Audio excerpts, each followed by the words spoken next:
క్రీస్తునందు సోదరి సహోదరులారా, ప్రభువైన యేసుక్రీస్తు నామములో హృదయపూర్వక వందనాలండి. ముందుగా ఇంత మంచి సమయాన్ని ఇచ్చిన తండ్రి అయిన దేవునికి ప్రభువైన క్రీస్తు ద్వారా కృతజ్ఞతాస్తుతులు చెల్లిస్తున్నానండి. అందరూ బాగున్నారండి? వాక్యం చదువుకొని ప్రార్థన చేసుకున్న తర్వాత పాఠంలోకి వెళ్దామండి. మత్తయి గారు రాసిన సువార్త 20వ అధ్యాయం 20వ వచనం. అప్పుడు జెబెదయి కుమారుల తల్లి తన కుమారులతో ఆయన యొద్దకు వచ్చి నమస్కారం చేసి ఒక మనవి చేయబోగా, నువ్వేమి కోరుచున్నావని ఆయన అడిగాను. అందుకు ఆమె, నీ రాజ్యమందు ఈ నా ఇద్దరు కుమారులలో ఒకడు నీ కుడి వైపులను ఒకడు నీ ఎడమ వైపులను కూర్చున్న శరణమని ఆయనతో నేను ప్రార్థన చేసుకున్నాను. పరలోకమందున్న మా తండ్రి, పరిశుద్ధ ప్రేమ గల తండ్రి, గొప్ప తండ్రి, యెహోవా తండ్రి, అయా మీ ప్రియ కుమారుడు యేసుక్రీస్తు ప్రభువారి ద్వారా కృతజ్ఞతాస్తుతులు చెల్లిస్తున్నాము నాయన. ఆరాధన క్రమంతో మీరు నడిపించండి నాయన. వాక్యం బోధించుండగా మీ వారు తండ్రి మంచి ఉదయించి వాక్యానుసారంగా నడిచే భాగ్యం దయచేయండి. వాక్యం బోధించుండగా ఈ లోక సంబంధమైన జ్ఞానంతో కాకుండా మీ జ్ఞానంతో మాట్లాడే భాగ్యం దయచేస్తారని మా ప్రభువైన యేసుక్రీస్తు నామమున వేడుకుంటున్నాం తండ్రి, ఆమేన్. ప్రభువైన యేసుక్రీస్తు నామములో హృదయపూర్వక వందనాలండి. దేవుని కుమారుడు యేసుక్రీస్తు ప్రభువు ఈ లోకానికి వచ్చిన తర్వాత పరలోక రాజ్యం సమీపిస్తుంది కనుక మారు మనస్సు పొందమని ప్రకటింప మొదలుపెట్టారు. అంశం పాఠం పేరు రాసుకోండి. యవనస్తులు ఎలా ఉండాలి? యవనస్తులు ఎలా ఉండాలి? ఈ రోజున ప్రతి ఒక్కరూ కూడా ఎక్కడ చూసినా కానీ ఒక భయంకరమైన విధానంలో, భయంకరమైన స్థితిలో ఈ రోజున చాలా ప్రమాదాలు, ఘోరాలు జరుగుతున్నాయి అంటే అది ఎక్కువగా ఎవరి ద్వారానంటే యవనస్తుల ద్వారా. యవనస్తుల ద్వారానే చిన్నపిల్లల కాడి నుంచి వృద్ధాప్యం వచ్చే వారికి కూడా ఒక వరసతో అనేది లేకుండా తమ ఇష్టానుసారంగా ఈ రోజున యవనస్తులు జీవించేస్తున్నారు. అలా జీవించేసి తమ కాలానికి ముందే లోకం విడిచి వెళ్ళిపోతున్నారు. బైబిల్ గ్రంథంలోని యవన ప్రాయంలోని తప్పు చేస్తే, యవన ప్రాయంలో నువ్వు భయంకరంగా జీవించిన వారు ఎక్కువ కాలం లేరు, ఎక్కువ కాలం జీవించరా. అమ్నోను తామారు విషయంలో అమ్నోను తన కళ్ళకు నేత్రాశ. లోకంలో ప్రతి యవనస్తుడు కూడా ఎక్కువగా పడిపోయేది ఏంటంటే నేత్రాశ, శరీరాశ, జీవగుణము అనే మూడింటిలో యవనస్తులు పడిపోయేది దేనికి అంటే నేత్రాశకే. చూసినది, కళ్ళతో చూసినది హృదయంలోకి పంపించేసి దాన్నే క్రియారూపకంగా తీసుకెళ్ళిపోతున్నారు. యేసుక్రీస్తు ప్రభువారు చెప్పారు, ఏమని చెప్పారంటే, ఒక స్త్రీని మోహపు చూపుతో చూచు ప్రతివాడు అప్పుడే తన హృదయం ముందు పాపం చేసినట్టు అని చెప్పారు. అని రోజున ఎలా జీవిస్తున్నారు అంటే, ఆ రోజున ఒకనాడు యవనస్తుడు ఎవరు ఎంతో జీవితం, ఎంతో కాలం, ఎంతో ఉన్న అతను ఆ చెల్లి చెప్పింది కూడా, అన్నా ఇది నీకు తగదు, నువ్వు ఏమైపోతావు అంటే ఇశ్రాయేలులో ఒక నీచుడిగా, ఒక విధానంగా నువ్వు అయిపోతావు, వద్దు, కావాలంటే నాన్న అడుగు ఇచ్చి చేస్తారేమోనని ఎంత బతికిలాడినా కానీ వినలేదు. వినకుండా బలత్కారంగా ఆమెని ఇది చేసిండు. ఆ తర్వాత యవనంలోనే చనిపోయింది. అలా చేసిన వారు చాలా మంది తమ కాలానికి ముందే వెళ్ళిపోయారు. అబషాలోము కూడా తండ్రికి వెదురు తిరిగిండు, అలాగే వెళ్ళిపోయాడు. యవనస్తులు ఎలా ఉండాలి అని దేవుడు కోరుకుంటున్నాడు అని అంటే, ఇక్కడ ఒక తల్లి ముందు యవనస్తులుగా రావటానికి ముందు పిల్లలు ఎవరనంటే బాల్యం,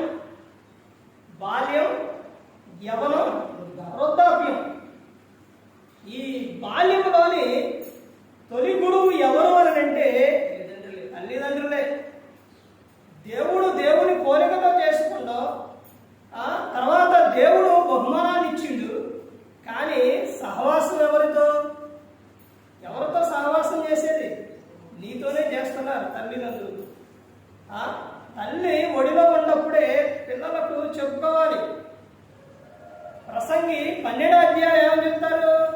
నీ బాల్య దినముల యందే సృష్టికర్త స్మరణ జరగాలి.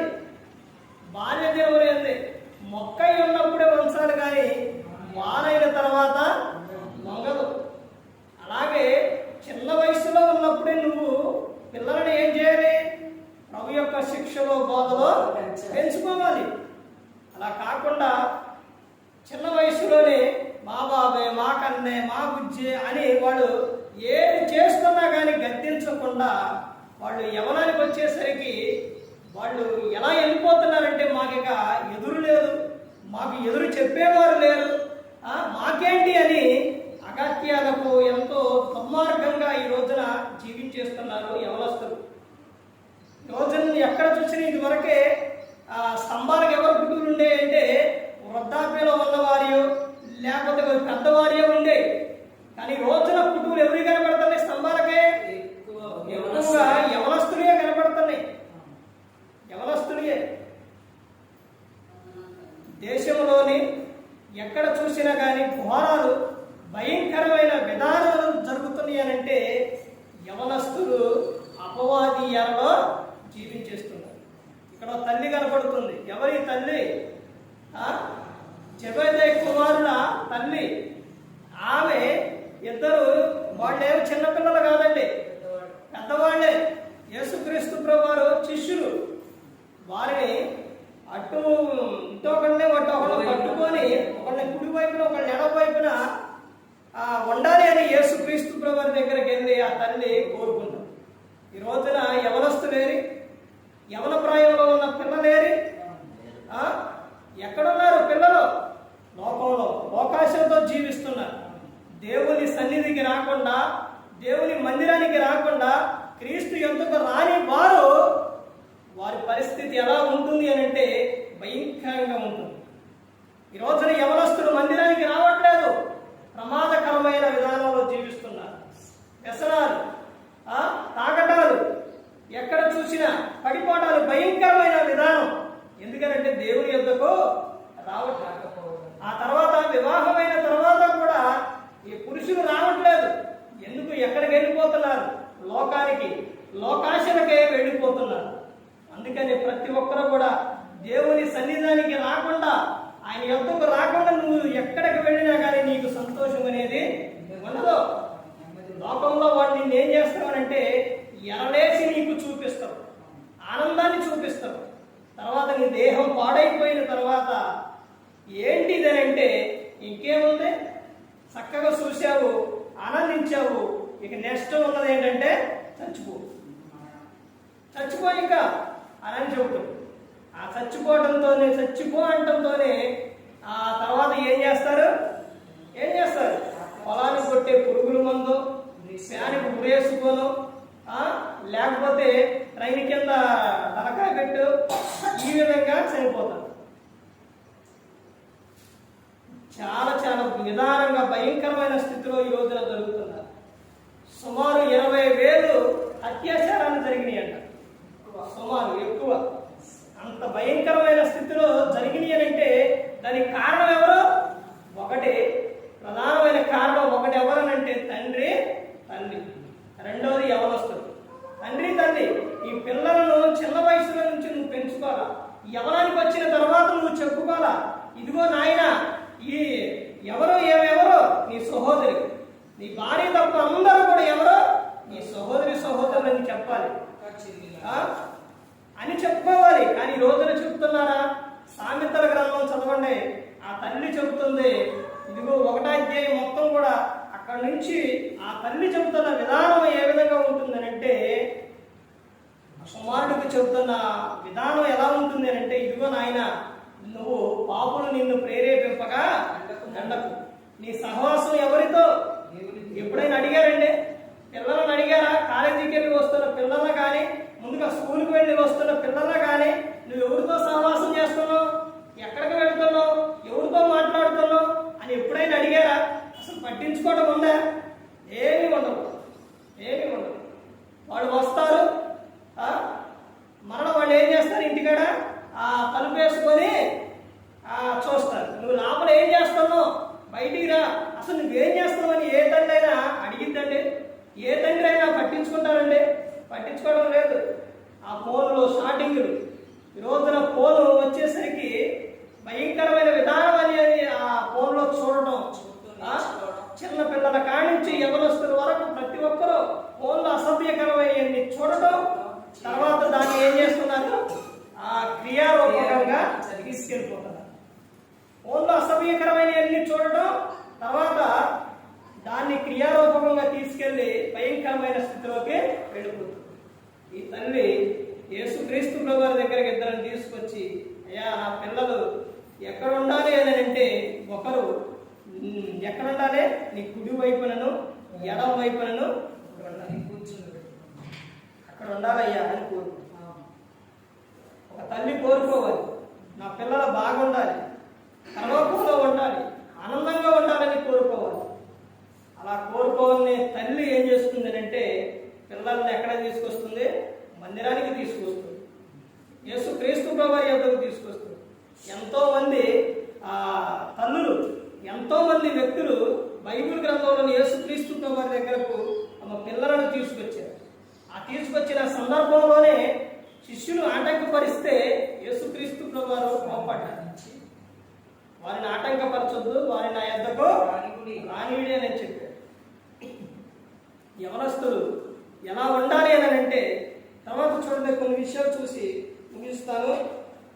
అపోస్తలుడైన పౌలు గారు ఎఫెసీయులకు రాసిన పత్రిక, అపోస్తలుడైన పౌలు గారు ఎఫెసీయులకు రాసిన పత్రిక 6వ అధ్యాయం 1వ వచనం నుంచి చూడండి. పిల్లలారా, ప్రభువునందు మీ తల్లిదండ్రులకు విధేయులయుండుడి, ఇది ధర్మమే. నీకు మేలు కలుగునట్లు నీ తండ్రిని నీ తల్లిని సన్మానింపుము. ఏం చేయాలి? సన్మానించాలి. వారిని ప్రేమగా చూడాలి. నీకు జన్మనిచ్చిన తండ్రిని తల్లిని నువ్వేం చేయాలంటే ప్రేమగా చూడాలి, వారిని సన్మానించాలి. అలా చేస్తే నువ్వేం జరుగుతుందని కింద చెబుతున్నారు. తర్వాత ఏమంటే, అప్పుడు నీవు భూమి మీద దీర్ఘాయుష్మంతుడు అవుతావు. భూమి మీద నువ్వేమైతావు? ఆయుష్మంతుడు అవుతావు. నువ్వు దీర్ఘాయువు అంటే ఎక్కువ కాలం జీవిస్తూ ఎక్కువ ఆయుష్ ఇస్తావు. నీ తల్లిదండ్రుల్ని నువ్వు సన్మానించు. అలా సన్మానించాలి అని అంటే ఇక్కడ ఒక 2 విషయాలు ఏంటంటే, ముందుగా ఒకటి ద్వితీయోపదేశకాండం 6వ అధ్యాయం 4వ వచనం నుంచి అక్కడ ఏముంటుందని అంటే, ముందు తల్లిదండ్రి వినాలి. ఇశ్రాయేలు వినుము అని చెబుతుంది. తండ్రి తల్లి విన్న తర్వాత ఆ విన్న మాటలు హృదయంలో ఉంచుకొని పిల్లల వారు కూర్చున్నప్పుడును, లేచినప్పుడును, త్రోవన వెళ్ళినప్పుడును, పడుకున్నప్పుడును వాటిని నువ్వేం చేయాలి? చెప్పాలి. అలా చెప్పాలి. నువ్వు చేసే దాన్ని బట్టే, నువ్వే క్రియలంగా చేస్తావో దానిని బట్టే నీ పిల్లల జీవితం అనేది ఉంటుంది. నువ్వు సినిమాలో సీరియల్ పెట్టుకొని చూస్తే వాళ్ళు చక్కగా చదువుతారా? ఇదిగో నేను సినిమా సీరియల్ చూస్తున్నా, నువ్వు చదువుకోండి, చదువుతారా? నీ నోటిలో నుంచి నువ్వు బూతు మాటలో, పోకిరి మాటలో, సరస్వత్తులు ఎలాంటివి వస్తే నీ పిల్లల నోటిలో నుంచి కృతజ్ఞత వచ్చిద్దా? రాదు. నువ్వేమో చక్కగా ఏంటి అంటే మందులు బ్రాండీలు, ఇస్కీలు, అది ఇంకే ఉంటాయి, అవన్నీ నువ్వు తాగుతుంటే నీ పిల్లలు ఏం చేస్తారు? వాళ్ళు అదే చేస్తారు. ప్రతి ఒక్కటి చిన్న బాల్యం నుంచి వాళ్ళు ఏం చేస్తున్నారంటే ప్రతి ఒక్కటి కూడా వారు చూస్తూ వస్తూ ఉన్నారు. నువ్వేదైతే చేస్తున్నావో అవన్నీ కూడా చూస్తూ వస్తున్నారు. ఒక తల్లి, ఒక ఊరిలో జరిగిన విషయం, ఒక తల్లి చిన్న వయసులో, పిల్ల చిన్న వయసులే కదా, ఎవరు చూడట్లేదని తప్పు చేస్తూ ఉంటే ఆ పిల్లవాడు ఎవరు అంటే మగపిల్లలు అది చూస్తూ వస్తూ ఉన్నారు. ఆ తర్వాత వాళ్ళు చిన్నవాళ్ళకే ఉండరుగా, వాళ్ళు ఎదుగుతూ వచ్చారు. వచ్చిన తర్వాత యవన ప్రాయానికి వచ్చిన తర్వాత ఇప్పుడు అపవాది ఎర్రేసింది. ఒకనాడు అమ్నోనికి తామారుని వాడిద్దరూ జీవితం అంటే ఆ అమ్నోనికి ఎలాగైతే చూపించాడో అదే విధంగా చూపించాడు. ఇప్పుడు ఆ యవనస్తుడు తప్పు చేస్తూ ఉంటే తల్లి ఎలా తిరిగిన ఎలా ఉన్నా ఏం చేస్తుంది? గద్దిస్తుంది. గద్దించిన సందర్భంలోని ఆ యవనస్తుడు చెప్పిన సందర్భమైన మాట ఏంటంటే, ఆ తల్లి ఏం చెప్పిందంటే, ఇది తప్పురా, ఇలా చేయొద్దురా, ఇది నీ కరెక్ట్ కాదన్నప్పుడు మరి నువ్వు చేసినప్పుడు అని అడిగింది. ఏం చెబుతుంది ఆ తల్లి ఏం చెప్తుంది? గమనించట్లేదు, చూడట్లేదు అనుకుంటారు, కానీ వాళ్ళ హృదయంలోనికి నువ్వు ఎక్కిస్తున్నావు, విషం ఎక్కిస్తున్నావు. వాళ్ళ హృదయం నిండా నువ్వేమి నింపుతున్నావు ఒకసారి ఆలోచించు. నువ్వు ఉండే దాన్ని బట్టి, నీ క్రియను బట్టి నీ పిల్లల భవిష్యత్తు అనేది ఉంటుంది. ఆ తర్వాత పిల్లలు ఎదుగుతున్నప్పుడు నువ్వు ఏదైతే చేస్తున్నావో అదే వారి మనసులో ఉండిపోతుంది. ఆ తర్వాత జరిగిన విషయం ఏంటంటే, రెండవ విషయం ఏంటంటే, ఇక్కడ తల్లిదండ్రులను సన్మానించమని చెప్పినప్పుడు మీ పెద్దవారు ఎవరైతే ఉన్నారో మీ వెనకమాల ఉన్నవారు వారిని నువ్వు ప్రేమగా చూసినప్పుడు ఏం చేస్తారు? నీ పిల్లలు నిన్ను ఏం చేస్తారు? ప్రేమగా చూస్తారు. నువ్వు చూడకుండా నిన్ను చూడాలి అని అంటే చూడరు. బైబిల్ గ్రంథంలో చెబుతున్నారు, మనుషుడా, దేవుడు ఎక్కిరింపబడడు, నువ్వేదైతే విత్తుతావో ఆ పంటని నువ్వు కోస్తావు. నువ్వు ఎలాగైతే అత్తమామలు ఎలాగైతే నువ్వు చూస్తావో ఆ తర్వాత నీ పిల్లలు కూడా నీకొచ్చే ఎవరు కోడలైనా అల్లుడైనా తర్వాత నిన్ను అదే విధంగా చూస్తారు. ఇది గ్రంథం చెబుతున్న విషయం. ప్రతి ఒక్కరు గమనించుకోవాలి. ఇక్కడ నువ్వు భూమి మీద దీర్ఘాయుష్మంతుడిగా ఉండాలంటే ఈ తండ్రిని తల్లిని నువ్వేం చేయాలి? సన్మానించాలి. తర్వాత ఏమని చెప్తున్నారు చూడండి, అప్పుడు నీవు భూమి మీద దీర్ఘాయుష్మంతుడు. ఇది వాగ్దానంతో కూడిన ఆజ్ఞలలో మొదటిది. తండ్రులారా, మీ పిల్లలకు కోపం రేపగా ప్రభు యొక్క శిక్షలోను బోధలోను వారిని హెచ్చరించుడి. వారికి చిన్న వయసులో చెప్పినప్పుడు వారు వింటారు, కొంచెం నేను చేయను అన్నా కానీ వింటారు. అదే యవన ప్రాయానికి వచ్చిన తర్వాత నువ్వు చెప్పినా కానీ వారు వినరు. యవనస్తులు ఎలా ఉండాలి అని అంటే తల్లిదండ్రులను సన్మానించే వారిగా ఉండాలి. తర్వాత యవనస్తులు ఇంకా ఎలా ఉండాలి అని చెప్తున్నారంటే, విలాపవాక్యం 3వ అధ్యాయం 27వ వచనంలో, యవన కాలమున దేవుని కాడి. యవనస్తులు ఎలా ఉండాలంటే యవన కాలమున దేవుని కాడి మోసినప్పుడు నువ్వు నీ జీవితం ఎలా ఉంటుంది అని అంటే చాలా ఆనందంగా ఉంటుంది. యవన ప్రాయంలో నీ దేహాన్ని కాపాడుకుంటే నీ జీవితకాలం అంతా ఆనందంగా ఉంటుంది. యవన ప్రాయంలో నీ జీవితాన్ని, నీ దేహాన్ని నువ్వు పాడు చేసుకుంటే నువ్వు వృద్ధాప్యానికి వచ్చేసరికి ఇక నీకు సహాయం చేసేవారు కానీ నువ్వు ఇక ఎందుకు కూడా పనికిరాదు. ఎందుకంటే నీ దేహం అంతా కూడా ఏమైపోతుంది? పాడైపోతుంది. యవన ప్రాయంలోనే దేవుని కాడి మోసేవారిగా ఉండాలి. ఎక్కడున్నారండి యవనస్తులు? ఎక్కడున్నారు? దేవుని కాడి ఎక్కడ మోస్తున్నారు? దేవుని కాడి మోయడం కాదు, లోకంలో ఉన్న కాడులన్నీ ఎత్తుకొని మోస్తున్నారు. లోకంలో ఉన్న అన్ని వారి మీద పెట్టుకుంటున్నారు. తర్వాత ఒక్కొక్క ప్రమాదానికి, ఒక్కొక్క విధానానికి బలైపోతున్నారు. తర్వాత ఇంకా ముందుకెళ్తే చూడండి, ఇంకా ఏమని చెప్తున్నారంటే, కీర్తన గ్రంథం 119వ కీర్తన 9వ వచనం, దేవుని వాక్యము ద్వారా యవనస్తులు ఆ నడతను శుద్ధి చేసుకుంటారు. యవనస్తులు ఎలా ఉండాలంటే దేవుని వాక్యము ద్వారా తన నడతను శుద్ధి చేసుకుంటారు.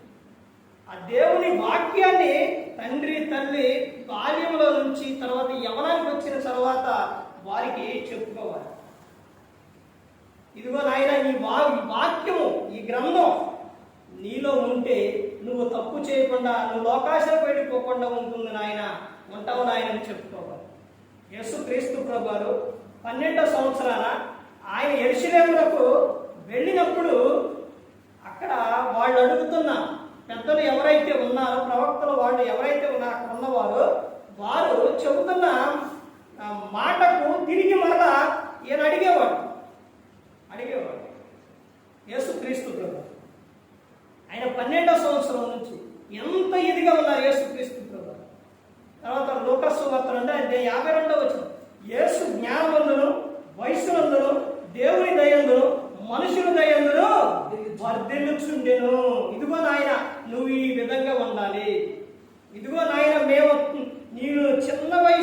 నుంచి నువ్వు చదువుకునే కాడి నుంచి నీ రోగాలకు కానీ ప్రతి ఒక్క నీ పుట్టినరోజులకు కానీ ప్రతి ఒక్కటి కానీ నాన్న నేను ఇంత కష్టపడి చేసావు నాయన, నిన్ను ఇలా చదివించినవు నాయన, ఈ రోజున నువ్వు లోకాశలకు వెళ్ళిపోతే ఇంకేమన్నా ఉందా? మా గౌరవం ఏమవ్వాలి? ముందు దేవుడు ఎంత బాధపడతాడు. ఇదిగో నాయన యేసు క్రీస్తు ప్రభువారు ఇదిగో ఈ విధంగా ఉన్నారు. యేసు జ్ఞానవంతుడు, నువ్వు జ్ఞానం కలిగి జీవించాలి నాయన. వయసునందును ఆయన యవ్వన ప్రాయం. యేసుక్రీస్తు ప్రభువారు ఆయన వయసు ఎన్ని సంవత్సరాలండి? 33.5. అంటే మంచి యవ్వన ప్రాయం, మంచి వయసు, యవ్వన ప్రాయం 33.5. ఆ వయసులో అన్ని కోరికలు వస్తాయి, అన్నీ వస్తాయి. చూపులోని, నేత్రాశ, శరీరాశ, జీవనం అన్నీ వస్తాయి, అన్నీ ఉంటాయి. కానీ అన్నిటిని ఆయన ఏం చేశారు? జయించారు. అన్నిటిని జయించారు. ఇదిగో నాయన ఆ విధంగా ఉండాలి అని యేసుక్రీస్తు ప్రభువారి గురించి చెప్పాలి. ఇదిగో మనకు మార్గం ఆయనే, జీవం ఆయనే, సత్యం ఆయనే అని చెప్పాలి. ఎక్కడ చెబుతున్నారండి? అలా చెబితే ఈ రోజున అన్ని అత్యాచారాలు ఎందుకు జరుగుతుంది? అంత భయంకరమైన విధానానికి ఎందుకు వెళ్ళిపోతున్నారు పిల్లలు? ఎక్కడ చూసినా చిన్న పిల్లలను చూసినప్పుడు తప్పుడు ఆలోచన. యవనస్తులు, యవన ప్రాయంలో ఉన్న పిల్లలు బయటికి వెళ్ళినప్పుడు కానీ, ఒంటరిగా కనపడితే కానీ అసలు వాళ్ళకి స్వేచ్ఛ ఉందా? ఏంటంటే ఆగస్టు 15వ తారీఖు, 4 రోజులు అయితే ఆగస్టు 15వ తారీఖున స్వతంత్రం. ఎక్కడ ఉందండి స్వతంత్రం?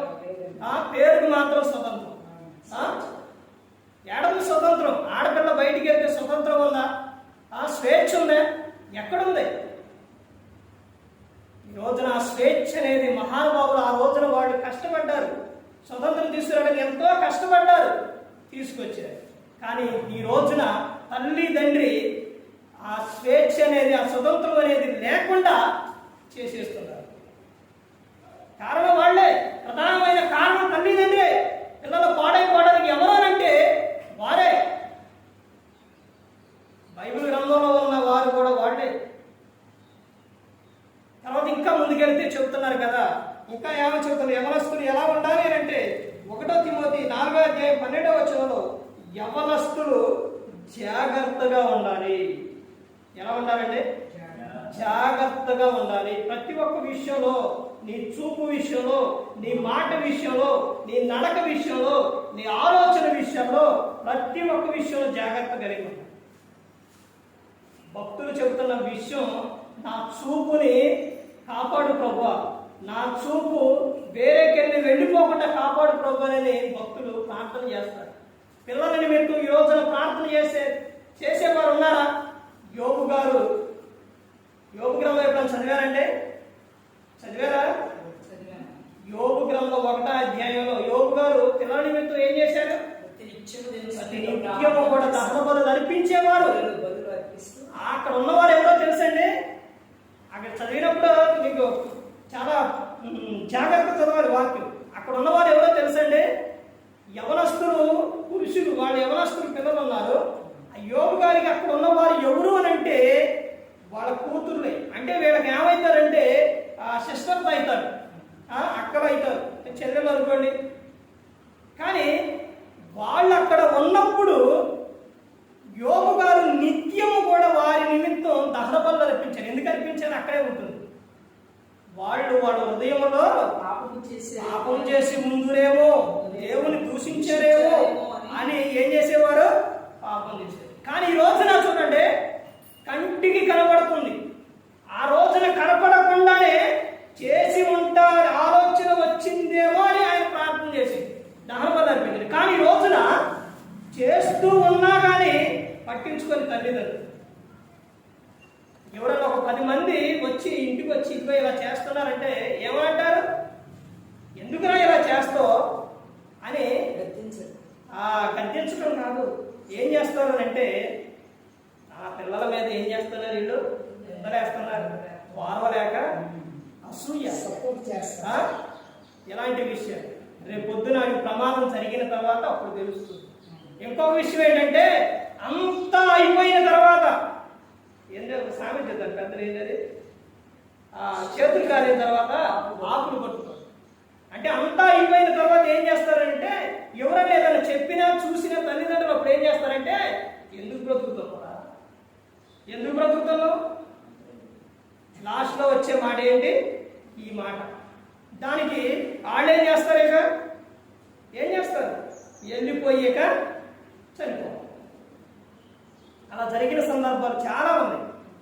కానీ నువ్వు బాల్యంలో నుంచి వాడు యవ్వనానికి వస్తున్నప్పుడు నువ్వు దేవుని గురించి చెప్పుకున్నప్పుడు వాళ్ళు అలాంటి అగత్యాలకు వెళ్ళరు. ఈ రోజున చూడండి, చెప్పకపోవడం వల్ల తప్పులు చేస్తున్నారు. యవ్వన ప్రాయానికి వచ్చిన తర్వాత చెప్పిన తర్వాత చచ్చిపోతున్నారు. ఎందుకని? అదే చెబుతున్నారు. వాళ్ళు చిన్న వయసులో నుంచే బాల్య నిర్మలి అందే సృష్టికర్త స్మరణ జరగాలి. బాల్యంలోనే ప్రభు యొక్క శిక్షణ బోధనను పెంచుకోవాలి. అలా పెంచుకుంటే అలాంటి ఆటికి వెళ్ళరు. దేవుల్లో ఉన్న పిల్లలు, దేవుల్లో లేని పిల్లలు ఏ విధంగా ఉన్నారో ఒక్కసారి కనపడుతూనే ఉంటాయి మనకన్నీ. కానీ మనం పట్టించుకోం. యవనస్తులు ఎలా ఉండాలి అంటే జాగ్రత్త కలిగి ఉంటారు. తర్వాత కీర్తన గ్రంథం 127వ కీర్తన 4వ వచనంలో అక్కడ ఏమని చెబుతున్నారంటే 3:4లో యవనస్తులు బలవంతుని చేతిలో బాణముల వంటి వారు. యవనస్తులు ఎవరంట? బలవంతుడు దేవుని చేతిలో బాణాలు. కానీ ఈ రోజున ఏమైపోతున్నారంటే బలహీనులుగా అయిపోతున్నారు, రోగులుగా అయిపోతున్నారు. ఏమంటే 20 సంవత్సరాలు 21 సంవత్సరం వచ్చేసరికి వృద్ధాప్యానికి వచ్చిన యవనస్తుల్లాగా, అదే వృద్ధాప్యానికి వచ్చిన వృద్ధుల్లాగా అయిపోతున్నారు యవనస్తులు. ఎందుకని? ఇంతమంది సేవకుల దగ్గరికి వెళ్ళి చెబుతున్న విషయాలు ఏంటంటే, అయ్యా నా దేహంలో ఏమొచ్చింది? రోగం భయంకరమైనది వచ్చింది. ఎందుకని? నేను చేయరాని తప్పు చేశాను. ఎన్నిసార్లు ఒకేసారి వెళ్ళానయ్యా, వాళ్ళకున్నది నాకు వచ్చింది. ఏంటది? ఎయిడ్స్. అది వచ్చినప్పుడు ఇక అన్నీ ఎలా ఉంటాయనంటే ప్రతి ఒక్కటి క్షీణించి వెళ్ళిపోతుంది. భయంకరమైన విధానానికి తగ్గడం ఉన్నది పోవడమే, అంత భయంకరమైన విధానం. కానీ యవనస్తులే ఎందుకని? వాళ్ళు నడవలేని స్థితిలోకి వెళ్ళిపోతున్నారు, భయంకరమైన స్థితిలోకి వెళ్ళిపోతున్నారు. ఎందుకని అంటే ప్రసంగి చదివించే సమయం లేదండి. ప్రసంగి 7వ అధ్యాయం 17వ వచనం, అధికముగా దుర్మార్గ పనులు చేయకుము, బుద్ధిహీనముగా తిరగకము, నీ కాలానికి ముందు నువ్వేలా చనిపోదు. ఎందుకని చనిపోతున్నారు? కాలానికి ముందే బుద్ధిహీనంగా తిరిగి అధికముగా దుర్మార్గ పనులు చేసి తమ కాలానికి ముందే వెళ్ళిపోతుంది. అమ్నోను అలాగే చేసిండు, కాలానికి ముందే వెళ్ళిపోయాడు. సంసోన్ని ఇశ్రాయేలుని రక్షించడానికి ఎవరి చేతిలో నుంచి? ఫిలిష్తీయుల చేతిలో నుంచి దేవుడు ఏర్పరచుకుంటూ ఒక స్త్రీ వ్యామోహంలో పడి ఇదైపోయాడు, బానిస అయిపోయాడు. యవనస్తులు ఎవరనంటే దేవుని చేతిలో బాణాలు లేకుండా దేవుడు కోరుకుంటుంటే ఈ రోజున బలహీనులుగా రోగులుగా మారిపోయి తమ కాలానికి ముందే వీలిపోతుంది. తర్వాత ఇంకా ఏమని చెబుతున్నారంటే తిమోతి రాసిన 2వ పత్రిక 2వ అధ్యాయం 22వ వచనం, యవనస్తులు యవనేచ్ఛల నుండి ఏం చేయాలి? పారిపోవాలి. యవనస్తులు ఎలా ఉండాలి? ఆ శివ అది చదవండి. తిమోతి రాసిన 2వ పత్రిక 2వ అధ్యాయం 22వ వచనం, నీవు యవనేచ్ఛల నుండి పారిపోము, పవిత్ర హృదయుల ప్రభువులకు ప్రార్థన చేయి వారితో కూడా నీతిని, విశ్వాసమును, ప్రేమను, సమాధానమును వెంటాడము. ఇలా వెంటాడేవారు, ఈ విధంగా ఉండే యవనస్తులు ఈ లోకంలో ఉన్నారండి? ఎక్కడో కాదు క్రైస్తవంలోనే లేనే లేరు. ఈ విధంగా నేర్పే విధంగా లేనే లేరు. ఇదిగో నాయన, నీ యవనేచ్ఛల నుండి ఒక తండ్రి చెప్పుకోవాలి. ఎలా చెబుతారు? తల్లి వస్తే తండ్రి రాడు, తండ్రి వస్తే తల్లి రాడు. వీళ్ళిద్దరూ వస్తే పిల్లలు తీసుకురా. ఇంకెలా చెబుతారు? వాళ్ళు ఎలా బాగుపడతారు? వాళ్ళు ఎంత చదువుకున్నా, నువ్వెంత చదివించినా, వారికి జాబులు వచ్చినా వారు లోకాచరకు వెళ్ళిపోకుండా ఉంటారు అని అంటే అది జరగదు. ఏది ఎంత చదువుకున్నా కానీ ఈ రోజున చదువుకున్న వారే ఇచ్చేస్తున్నారు, జాబు చేసేవారే ఇచ్చేస్తున్నారు. కానీ నువ్వు ప్రభు యొక్క శిక్షలో బోధలో నువ్వు వారిని పెంచి చదివించు. ఒకరు వారికి జాబ్ వచ్చినా కానీ వారు ఎలా ఉంటారో లోకాశ్చర్యకు వెళ్ళిపోకుండా ఉంటారు. కానీ దేవుని యొద్దకు తీసుకురాకుండా నువ్వేది చేయించినా కానీ వాళ్ళకి ఏదో ఒక ఆశ అనేది వస్తుంది. అలా ఒకవేళ వాడు ఆ తప్పు చేయకపోయినా కానీ నిన్ను మాత్రం చూడరు. వాడిని చదివించి వాళ్ళకి జాబు తెప్పించి అవన్నీ చేసిన ప్రభు యొక్క శిక్షలో బోధనలు వారిని పెంచకుండా దేవుని గురించి చెప్పకుండా చేస్తే తర్వాత నిన్ను ఏం చేస్తారో తెలుసా? నువ్వు కట్టిన ఇంటిలో నుంచి నిన్ను బయటికి పంపించేస్తా. ఎందుకని? అన్ని బాగానే చేసావు, వాడు సంతోషంగా ఉండాలి, అన్ని బాగానే చేసావు, కానీ సృష్టికర్త స్మరణ చేసావా? వారికి చెప్పావా? యేసుక్రీస్తు ప్రభువు గురించి చెప్పావా? నేర్పడా? ఇదిగో ఆయన ప్రేమ కలిగి ఉన్నావు, తల్లిని విడిచిపెట్టలేదు. ఆయన శిలువలో మరణించే సమయాల్లోని తల్లిని ఒంటరిగా విడిచిపెట్టి వెళ్ళలేదు అని ఎప్పుడైనా చెప్పావా? ఏమీ చెప్పకుండా వారిని పెంచితే వారు తప్పులైనా చేస్తారు, ఒకరి జీవితాన్ని ఏం చేస్తారు? పాడైనా చేస్తారు, లేకపోతే నిన్నేం చేస్తారు? బాధ పెడతారు. ఇలా జరుగుతుంది. ప్రతి ఒక్కరూ చెప్పుకోవాలి, ఇదిగో నాయన నువ్వు ఈ విధంగా ఉండాలి అని. ఇక్కడ ఎవరు చెప్తున్నారంటే? ఎవరికి చెప్తున్నారు? అపోస్తలుడైన పౌలు గారు తిమోతికి చెప్తాడు. యవన ప్రాయంలో వల్ల తిమోతికి, ఇదిగో తిమోతి నువ్వు ఎలా ఉండాలి? ఇదిగో నువ్వు నీ యవనేచ్ఛల నుండి పారిపో. నువ్వు పారిపోయి నువ్వేం చేయాలని చెప్తున్నారంటే పవిత్ర హృదయులై, పవిత్ర హృదయం. ఎందుకనంటే హృదయం నిండిన దానిని బట్టే నోరు మాట్లాడు. నీ హృదయంలో ఏదైతే కలిగి ఉంటావో నువ్వు దాన్ని అదే చేస్తావు నువ్వు. అందుకని నీ హృదయం సరిగా ఉండాలి. హృదయం అన్నిటికంటే ఘోరమైనది, ప్రమాదమైనది, వ్యాధికరది, చాలా ఇది హృదయం. అందుకని నువ్వు ఏం కలిగి ఉండాలంటే పవిత్రమైన హృదయం నువ్వు కలిగి ఉండాలి. హృదయులై. తర్వాత ఏమని చెప్తున్నారంటే ప్రభువునకు ప్రార్థన చేయు వారితో, ఎవరైతే ప్రభువుకు ప్రార్థన చేస్తారో వారితో ఉండాలి నీ సహవాసం. నా కీర్తన అందుకే చదివించింది.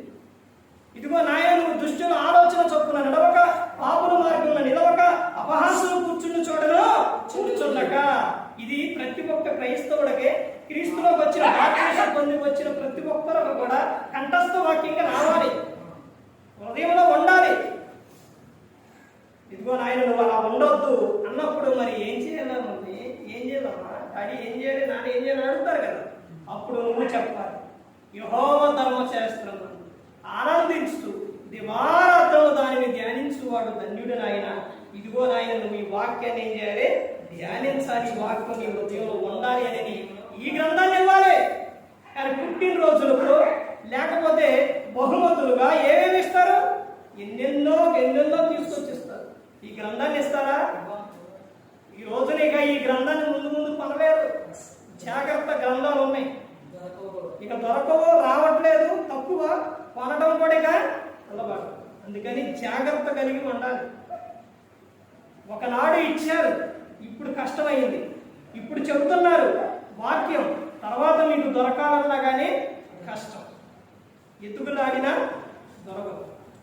ఇక్కడ ఏమని చెప్తున్నారంటే నువ్వు ప్రభువులకు ప్రార్థన చేయు వారితో నీ సహవాసం ఉండాలి. ఉండి అక్కడ ఏమని చెప్తున్నారంటే తర్వాత చూడండి, చేయు వారితో కూడా నీతిని, విశ్వాసం, ప్రేమను, సమాధానమును వెంటాడవాలని అపోస్తలుడైన పౌలు గారు తిమోతికి.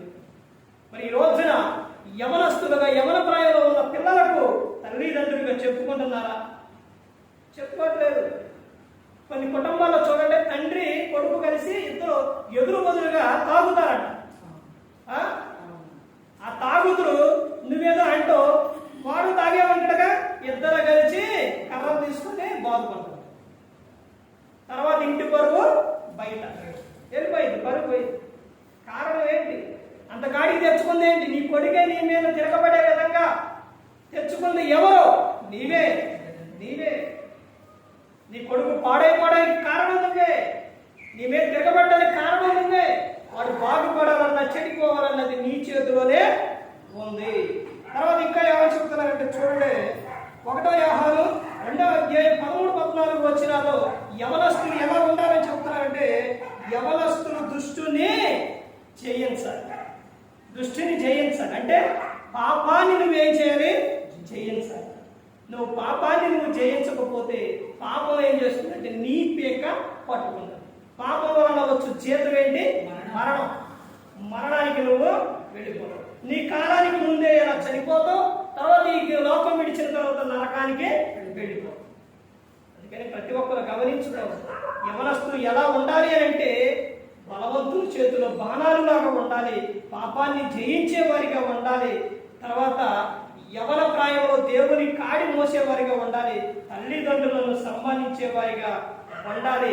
తర్వాత యవనస్తులు ఎలా ఉండాలి అని అంటే తర్వాత ప్రార్థన చేయు వారితో ఏవే నీతిని, సమాధానము, విశ్వాసమును వెంటాడే వారిగా ఉండాలి. ఈ విధంగా ఉండాలి. అలా కాకుండా ఇంకా నువ్వు ఏ విధంగా ఉన్నా కానీ నీ జీవితం ఆనందంగా అనేది ఉండదు. తర్వాత నీ జీవితం ఆనందంగా ఉండదు. తర్వాత పిల్లల జీవితాన్ని చేతులారా పాడు చేస్తుంది తల్లిదండ్రులు. బాల్యంలో నేర్పో, యవనంలో నేర్పో, తర్వాత ఏం చేస్తారు? వీడు సరిగా ఉండట్లేదండి, వీడు కుదురు ఉండట్లేదు ఇంటికాడ, వీడికి ఏమేయాలి? తాడేయాలి. ముక్కుకి ఏమేయాలి? తాడేయాలని ఒక అమాయకురాలిని, ఒక స్త్రీని ఎక్కడో తల్లిదండ్రుల దగ్గర ఆనందంగా సంతోషంగా ఎంతో మర్యాదగా మంచిగా పెంచుకున్న ఆ స్త్రీని తీసుకొచ్చి ఈడికి చేస్తే ఈడేం చేస్తారు? అప్పటి నుంచి బాధలు.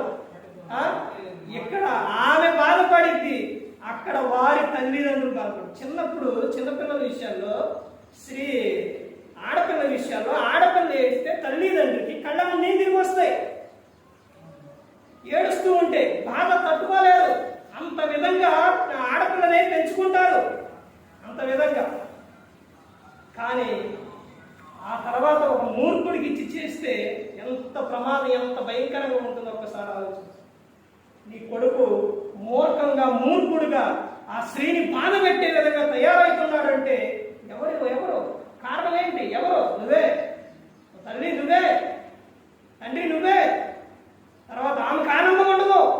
తర్వాత వారు అక్కడ బాధపడతారు, తర్వాత ఇక్కడ నువ్వు బాధపడతావు. పిల్లలు పడితే వాళ్ళు బాధపడతారు.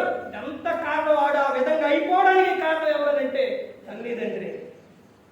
చిన్న వయసుల నుంచి నేర్పుకోకుండా యవనానికి వచ్చి గాలిగా ఎలా పడితే అలా తిరిగేసి వదిలేసి తమ ఇష్టానుసారంగా జీవించేసి మరణ వివాహం చేసిన తర్వాత కూడా వాడు ఎలా సంతోషంగా ఉంటాడు? వాడు ఎలా మంచిగా ఉంటాడు? మార్చుకునిద్దండి. ఎలా మార్చింది? మొక్కలో నువ్వేం చేయలేదు, ఇప్పుడు మానయ్యిండు ముందురా. ఈ రోజున ఏరి యవనస్తులు కానీ పురుషులు కానీ ఏరి రావట్లేదనంటే వారి తల్లిదండ్రి దేవుని విషయాల్లో వాళ్ళకి చెప్పలా. మరి ఈ రోజున మేము బద్దీలాడుతున్నా రావట్లేదనంటే ఎలా వస్తారు? ఒకసారి ఆలోచించండి. ఇక రావాలి అని అంటే నువ్వు ఇప్పుడు ఏం చేయాలంటే దేవునికి మొరబెట్టుకోవాలి, ప్రార్థన చేయాలి. చూశారంటే అదే చిన్న వయసులో నుంచి వాళ్ళకి నేర్పుకుంటే ఈ పరిస్థితి వచ్చేది. ప్రతి ఒక్కరు గమనించుకో. ప్రతి ఒక్కరి జీవితం కూడా బాగుండాలి అని యేసుక్రీస్తు ప్రభువు ఈ లోకానికి వచ్చి ప్రతి ఒక్కరిని కూడా చెప్పి ఉన్నారు. బాల్యంలో ఎలా ఉండాలి చూపించారు. ఆయనే మనకు మాదిరి. బాల్యం ఎలా ఉన్నారండి? తల్లిదండ్రులు లోబడి ఉన్నారు. 1 అధ్యాయం ఉంటుంది. లోబడి ఉన్నారు. యవన ప్రాయంలో లోకాన్నే జయించారు యేసుక్రీస్తు ప్రభువు. ఆ విధంగా ఉండాలి అని యేసుక్రీస్తు ప్రభువు కోరుకున్నారు. పరలోకంలో ఉండాలి. అందుకని యేసుక్రీస్తు ప్రభువు ఈ లోకానికి వచ్చి మనందరి కోసం సిలువలో ఆయన తన ప్రాణాన్ని పెట్టారు. ఆయన సిలువుకి వెళ్ళేటప్పుడు చెప్పిన విషయం ఏంటో తెలుసండి? ఏడుస్తూ ఉన్నారు. అందరూ రొమ్ము కొట్టుకొని ఏడుస్తూ ఉంటే ఏమని చెప్పారు? అమ్మలారా, నా నిమిత్తం కాదు, నీ నిమిత్తం, నీ పిల్లల నిమిత్తం ఏడుగుండి అని చెప్పారు. వారి కోసం ప్రార్థన చేయి, కన్నీటితో ప్రార్థన చేయి. వారు మారాలని, వారు బాగుండాలని ఎప్పుడైనా మోకాడేసి ప్రార్థన చేశారు? ఎప్పుడైనా చేశారా? వాడి కోసం మొదటి సమయంలో లేచి ప్రార్థన. నీ పసిపిల్లలు ఎందుకు చేయాలి ప్రార్థన అంటే నీ పసిపిల్లలు మోర్చిండిపోతున్నట్లు ప్రార్థన చేయాలి అని చెప్పారు. అలా చేసినప్పుడు వాళ్ళ జీవితాలు బాగుంటాయి. ఆడపిల్ల బయటికి వెళ్ళినప్పుడు బలత్కారంగా, భయంకరంగా ఆడపిల్ల అవమానించినా ఏదైనా చేసినా వాడు జీవితకాలం బతకడో, ఆనందంగా ఉండడో. ఇదిగో నేను ఇలా చేయడం వల్ల ఇలా జరిగిందని తర్వాత వాడు ఇదైపోతారు, అసలు ఊరుకోరు, జైల్లో పెడతారు, కొడతారు, భయంకరంగా ఉంటుందో తెలుసండి. అలా జరిగిన ఒక జీవితం ఎవరనంటే దేనా జీవితం. దేనా బయటికి వెళ్ళింది. తర్వాత రాజు కుమారుడు ఆమెను పట్టుకొని ఆమెని అవమానపరిచి ఆమెతో క్షీణిస్తాడు. తర్వాత ఆయన హ్యాపీగా ఉండలేడు. తర్వాత వివాహం చేసుకుంటున్నా కానీ అన్నం ఏం చేశారు, ఆయన్ని తండ్రిని ఊరిని మొత్తం చేసేసాడు.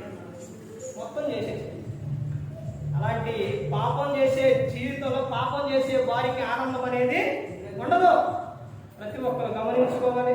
ప్రతి ఒక్కరు కూడా దేవుని యందు భయభక్తులు కలిగి ఉండాలండి.